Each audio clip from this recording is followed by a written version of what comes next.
আমার হাতে দুইটা জিনিস দেখছেন, এক কটন বার এবং চাবি।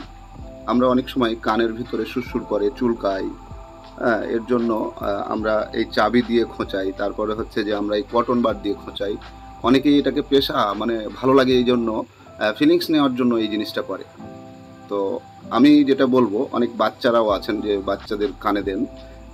আমাদের কানের ভিতরে ইয়ারড্রাম বা টিম্প্যানিক মেমব্রেন্স নামের একটা পর্দা আছে। এই পর্দাটা যদি কখনো ফেটে যায়, তাহলে এটা আমাদের আহ, অনেক বড় একটা ক্ষতি হলো। তো এটা থেকে আমরা কিভাবে কি করব, এই যে কানের লতিটা আছে, এই কানের লতিটা ঠিক দুইটা আঙ্গুল দিয়ে এইভাবে করব, তাহলে দেখবেন আমাদের এই কানের সুরসুরি চুলকানি চলে যাবে। হ্যাঁ, আরেকটা কথা বলি, যে আমাদের এই কানের পর্দায় টিম্প্যানিক মেমব্রেন যদি কোনো ক্রমে ফেটে যায়, তাহলে এটা আমাদের অপূরণীয় ক্ষতি হলো।